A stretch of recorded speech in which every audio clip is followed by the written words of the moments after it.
Hi guys, it's Vanessa coming to you from the garden on the edge of zone 8B and 9A, just northwest of Austin, Texas in the burbs. And it's Thanksgiving week, which means it's kind of our last chance to plant out garlic for the winter and early summer season. So today I'm going to plant out the rest of my garlic and run you through how to grow garlic in Texas successfully, along with some of the varieties I'll be growing this year. So let's get into it. First, we need to go over how does garlic grow. And garlic is a beginner-friendly vegetable or spice herb to grow. So the only downside is that it can take 7 to 9 months to reach maturity, but garlic does not take up that much space in the garden. When I'm planting garlic, I start with a clove, a singular clove of garlic. We're planting it pointy side up. This area is the more flat, rounded area, and it's where roots used to be. So we want the roots to be coming out of the garlic. The pointy side is where you will eventually see greens coming out of the top. So even if your clove looks a little bit funky, for the most part, you're going for the blunt side down and pointy side up. This clove will be planted, and over the course of 7 to 9 months, it will turn into a full head of garlic if grown correctly, which will give me 6 to 12 more cloves per one clove. And you can see how growing your own garlic can help you within a pretty short time frame never have to buy garlic from the store again. Now, the reason we plant garlic over the winter is because it needs a period of cold in order to go from a singular clove to a full head that has multiple individual cloves. This is called vernalization. It is just the cold time frame that is needed to tell the plant to do what it's supposed to do. If garlic does not get enough cold, it will become a unibulb, and you'll see what that looks like a little bit later because it's happened to me multiple times. That being said, for the most part, if you plant your garlic around October, November, and harvest around May and June in Texas, you will most likely get a full head of garlic. We plant garlic about 2 to 3, sometimes 3.5 to 4 inches below the surface of the soil. You want to plant it in an area that is well draining and well amended, meaning you want either good fertilizer or a good amount of compost in that spot. And you don't want there to be a ton of standing water when it rains. You should expect your clove to break the surface of the soil with a green sprout within about a month, depending on how cold it is when you plant it.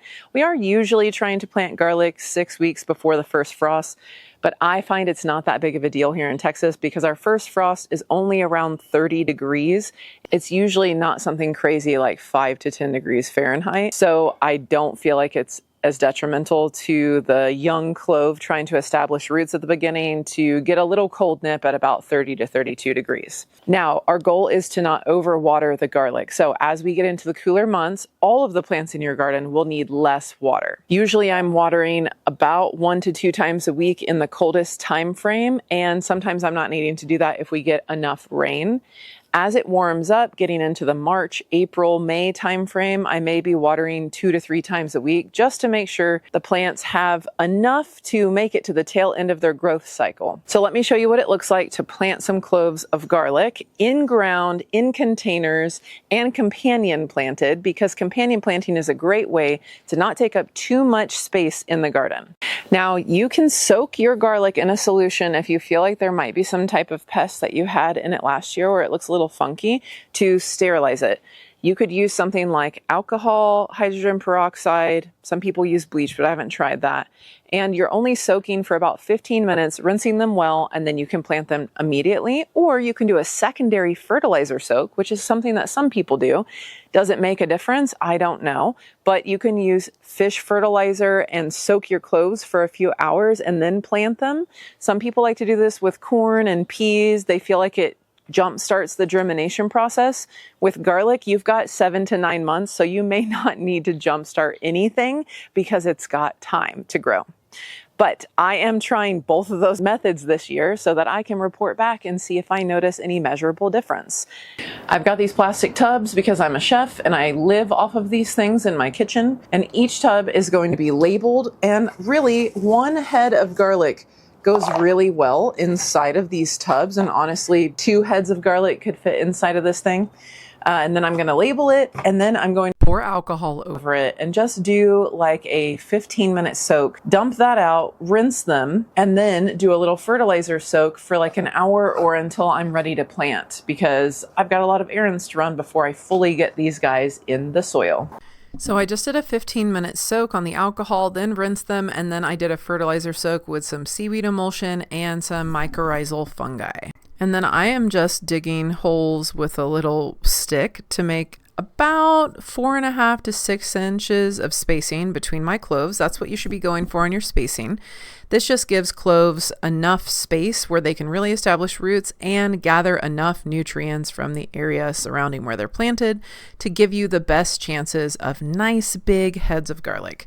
So I'm doing kind of a 5 pattern here. This is just in a few inches of compost on top of already amended soil, and you'll see we're using cardboard in the pathways. This is technically an in-ground planting, although we've kind of mounded the compost over the top of the soil. Now you'll notice that there's only one line of irrigation down the middle. I did go through and add 2 more lines of irrigation. This is drip tape, so it has these little self-healing or self-closing emitters about every 6 inches, and I wanted to make sure that all of the garlic was getting access to adequate waterings. You'll see that this is the garlic that's been soaking in the fertilizer solution. Once again, you don't have to do that. I'm just trying it out, right? Garlic should be as easy as you want it to be. So we're going blunt side down or root side down, and I'm just kind of lightly shoving them in there, and then I'm going to mound compost a little bit more on top of this, and you'll see now I have those 3 lines of irrigation in here. I'm just taking this compost, putting it on top of the spots where I've planted the garlic cloves. So the in-ground garlic has maybe 2 inches of compost on top of it as far as depth. And at this point, you want to make sure you really are labeling what's going in the ground. I'm really bad at doing that. Then you want to mulch. Now, I love using dead leaves this time of year because there's plenty of them, and you want to do like at least 2 inches of mulch. What that does is that protects your garlic temperature or the soil temperature from not getting too warm at first and sprouting too much. It also protects it during really, really hard frost. So it's just a good moderator, and it protects the life that's in the soil as well. So straw, leaves, anything, just mulch. Now, it's been a few weeks since I planted my first round of garlic, and I always have to plant things in small doses because I just don't have that much time, and I have a lot of things to plant. So let's see what the growth looks like after about 3 weeks of planting my garlic, and then I'm going to plant out some more. So we remove the hardware cloth so the garlic can fully grow in and get nice and thick stalks, and you can see that we've got some really serious growth here. Now, to plant garlic in containers, you really want to do deep enough containers, a foot deep minimum, blunt side down, pointy side up, at least 2, maybe 3 inches deep in loose, well-draining soil. Grow bags actually work really well for garlic. It really stops them from rotting in the soil, and you really don't want to put too many cloves. So 4 cloves would have been perfect for this 15-gallon bag, but I have so much garlic, I'm going to shove a clove in the middle and just make sure that I am fertilizing regularly with just some fish emulsion on these grow bags just to make sure that there is enough nutrition to go around. And I am going to put a little bit of some Microlife granular on top of this as well. And I'm planting them into a mix of compost and some potting soil. And this is how you would grow garlic in containers. You can do it in pots, you can do it in towers. I'm taking that fertilizer solution that the cloves were sitting in and then using it to water everything in because nothing goes to waste here. And then just like we would with the in-ground garlic, I'm taking some pine needle mulch this time because this is just what I had, and making sure I mulch the top of these bags pretty well. This helps in those warmer days, and you can see that we've really got some growth here and a little snail because we've been getting some rain. But they're starting to grow in really nice, and I'm not concerned at all that some of them have not fully sprouted in the first 3 weeks. And that gives you an idea about the depth of these grow bags, which gives the garlic lots of root space. Now, planting garlic in some taller raised beds that I have, I'm companion planting them with some strawberries that I just planted a few weeks ago as well. The cool thing about planting strawberries and garlic is they kind of both grow over the winter time. Garlic grows straight up and doesn't take up much space, and strawberries act as a ground cover and almost as a living mulch. They are really good companions. They grow together really well, and when I go to pick the garlic, it's not really going to disturb the strawberries too much.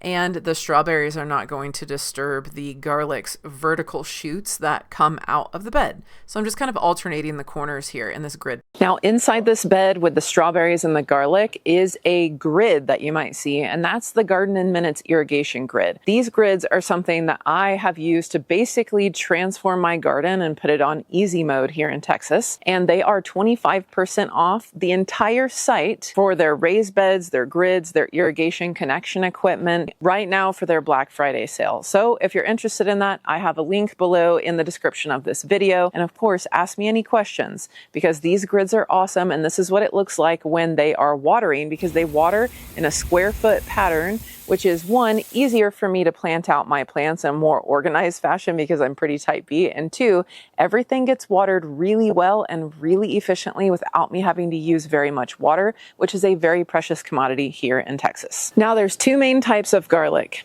There's softneck and hardneck, and it's important to know which varieties do well in your area. So let's talk about the differences. So the main difference between softneck garlic and hardneck garlic is there is not a hard neck in the center of your softneck. This is what a giant softneck garlic looks like.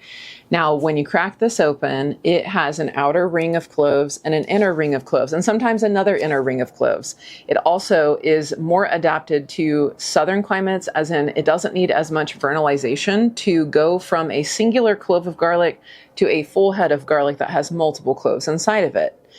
It does also store a little bit longer, so the garlic you find at grocery stores is most likely softneck garlic, but sometimes it's been cultivated to have larger singular cloves for ease of preparation in the kitchen. It also does not produce a garlic scape that looks like this. I previously have not grown as much softneck garlic because I love big individual chunky cloves. But I am always on the hunt to try out new varieties of garlic, because that's the benefit of growing your own food. You get to try out different things that you wouldn't find at the grocery store. So why would I stop exploring? Hardneck garlic has a literal hard neck in the center of it. So when you take all the cloves off, you're going to end up having this hard neck in the middle. As far as how it grows a little bit differently, some hardneck varieties do need more chill hours or vernalization. So if we have a warmer winter, they may not produce as well. As in, if you plant a singular clove, it may not turn into a full head of multiple cloves that have divided. It could end up being a unibulb that looks something like this, which can be very disappointing, although it looks cool when people share about, look how big my one singular bulb of garlic is. The problem with unibulbs is you just spent 9 months in the soil and you went from one clove to a little bit of a bigger clove. That's not really helpful. That being said, with hardneck garlic, you do get a scape in the early summer, kind of late spring time frame, which is a fun culinary treat. You also may end up getting larger cloves. So these cloves are from a hardneck variety that are pretty big. In general, your hardneck varieties are going to produce bigger cloves that are kind of these singular big chunky cloves without multiple rings of smaller cloves in the middle. And they're a little bit easier to handle in the kitchen if you're just trying to use 1 or 2 cloves in a recipe. Now, hardneck is not supposed to store as long, and so it is not usually sold at grocery stores. Sometimes it needs to be processed after a few months of being stored either in a braid or in a cooler area of your pantry. But I love hardneck because it's easy to cook with. Now, flavor-wise, you've got different varieties of hardneck and different varieties of softneck that all can taste completely different. And you've got different families of garlic within that will also have their own flavor profile to give you an idea about what you might expect on the culinary side of when you actually eat your garlic. So is it better to grow softneck in the South? I mean, yes, to an extent, but there are some pros and cons to both types of garlic. I always like to dabble with some new varieties and test out some different companies on the market so that I can give you guys feedback on the quality of the garlic that comes in when I order from them.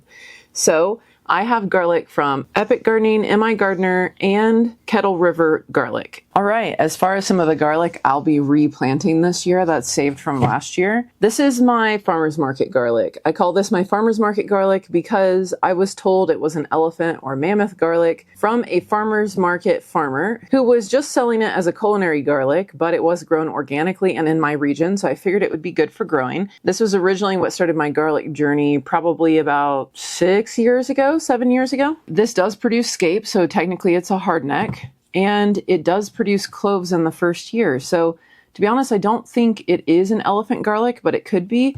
It is a little more on the mild side, but it still tastes delicious. So is it? I'm not sure. I think it's a really large Romanian garlic that does well in our hot climate. But I have gone through and just chosen cloves that look like they're pretty healthy, nothing major going on. This one does look a little bit sus, but it's pretty firm. So we're going to stick with that. And then I've got kind of a mix of some of my other heads of garlic that I will crack this open and kind of see what we have going on. But some of these guys lost their outer coating, and I'm not going to be using that because you run the risk of rotting in the soil if you plant something like that. But to be honest, I might still just eat that.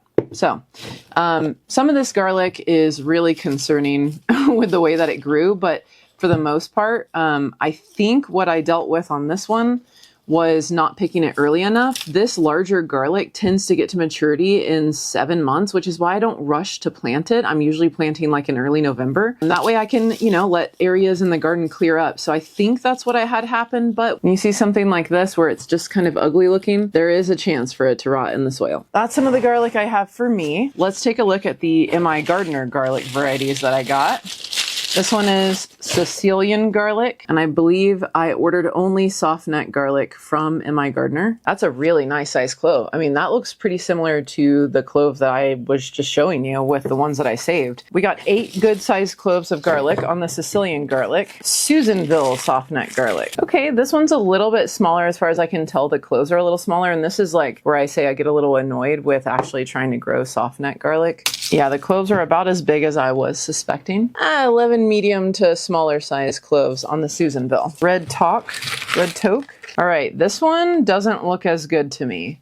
I don't know if this is how red toque is supposed to look, but when you see like some open cloves, although they do have the sheath around them, it means this might have been harvested a little late, which could affect the integrity of the cloves. But it also could be the way this variety looks, so I'd need to look up and see kind of what that looks like. And one of these cloves is rotted. So this clove, I can press into it. That means it's rotted. That's not gonna go in the garden because it'll probably rot before it actually does anything. This one smells very garlicky. So I am excited about the flavor. I'm just disappointed in that one rotted one, but that's okay. The Sicilian, which is the largest, the red toque is a medium-sized clove, and then the Susanville is quite a bit smaller. These are from Kettle River garlic. So I got the Cali Early and Chestnut. Chestnut red is a very regularly grown variety in the South. And honestly, I think somewhat in the North too. So the chestnut garlic, I mean, these look pretty healthy, but that's probably a lot of cloves. This is a hardneck, but the cloves are kind of small. That's a lot of garlic to plant right there. I don't know what I was thinking getting this much garlic. Oh, wow. Oh my gosh. Look at this. This is the California Early. This is the soft neck. So I did a hard neck and I did a soft neck. I'm actually pretty confident that the cloves on this soft neck are bigger than the hard neck. Anybody want me to plant some garlic at your house? Because I don't know how I'm going to have enough room for this. All right. Okay, so here's the botanical interest garlic. So this is the Shandong garlic. It is a hardneck garlic. Some of these cloves are quite a bit bigger. 7 decent sized cloves and 2 smaller cloves. For the Shandong garlic, the majority of this garlic was ordered in like late July going into August as a pre-order, because a lot of the time companies will put out pre-orders after their garlic is already harvested, has been sorted and cured to know what is going to be viable for selling as seed garlic to the general public. And then they know that most people are planting their garlic out between October to November. So that garlic will be shipped to you in that time frame. frame, most likely, which is why I kind of start making a big deal about pre-ordering garlic in the late summertime, because by the time it's time to plant garlic, it can be difficult to find seed garlic. Now, if you do not have any seed garlic on hand, you can go to some of the local garden centers, like McIntyre's and Round Rock has had seed garlic available for like $4 or $5 a head, and you can get some of that to plant, or you can go to a local farmer's market if they have garlic for sale and plant that. If you do plant garlic from the grocery store, just know that a lot of the time people really struggle to get a decent harvest off of that garlic. So it can really make it difficult to properly grow garlic by getting grocery store garlic. Sometimes it's irradiated or soaked in like a bleach water solution that still is like culinary safe, but can stop it from sprouting as quickly. There's like a few different reasons why it just doesn't work that well. And I had personal experience with it not working well, so I can support this claim. Or you can ask around, see if there's any other local gardeners that have some extra garlic. Like for me, I might be sharing some of this seed garlic with some local friends because I may run out of space for planting it. When it's time to harvest your garlic, if it's a hardneck garlic, it will send up a scape about 4 to 6 weeks before it's done. You can harvest those scapes, and then you're looking for the bottom 2 sets of leaves on the garlic stalk to be brown and drying. You also want to make sure that you're trying to harvest outside of any heavy rains, and you want to ease up on watering in that last month so that the garlic doesn't rot in the soil as you're getting ready to harvest it. You can lightly rinse off any dirt or grime that's on the heads of the garlic as soon as you harvest them, but it can be easier to harvest and let them sit for a few hours until the first outer layer of the heads of garlic dry out enough for you to be able to slough off any dirt in that outer sheath. Then as the garlic cures in a cool, dark area with good ventilation for about 2 weeks, you will then have some outer sheath that can slightly be removed, and the inner layers of the protective covering that helps your garlic store longer will then be kind of set in place, and you can have nice, clean garlic for either braiding or storing or processing. Now, when it comes to storing garlic, softneck has a soft neck, so it's easily braidable. But if you're growing hardneck garlic and you really want to have some garlic braids throughout your kitchen, this is how I braid my hardneck garlic. Really what I'm doing is I'm kind of stacking them crisscross and then tying them at each level, and then doing another stack of left, right, and then putting a bulb a little bit higher up in the middle, and then I'm tying that as well. This allows for me to be able to hang it and then clip off heads as I want to use it while I have it in my kitchen. Now, what you can do with curing your garlic is you pick it and you can leave it kind of dirty and you let it dry. I let it dry in my garage where it's nice and warm usually in the summertime, and then I give it about 2 weeks, and then you can go and slough off that outer dirt to where you see a little bit of dirt on these heads of garlic, but not a ton. Or you can spray some of the dirt off with a water hose and then let things cure. Sometimes people say that that might cause mold. I've never had it cause mold, so you can go either way on this, but you can just keep loading up these garlic cloves until you have these nice, beautiful braids. I like to put dried flowers mixed in with mine, and then I just have them hanging in my kitchen until it's ready. And I don't have any issues with them sprouting all throughout the year, so it works well. Garlic can be a really great companion plant for a lot of different vegetables. There's a couple reasons you would want to avoid planting garlic next to something else in the garden. One, if you've Googled it and it legitimately says don't plant an allium, an onion or a garlic next to this, like asparagus. It can hinder the growth of asparagus. And 2, avoid monocropping in your garden. So if you're deciding to plant bulbing onions anytime soon, because this is that same time frame here in the South, garlic and bulbing onions are technically in the same family. They're both considered alliums.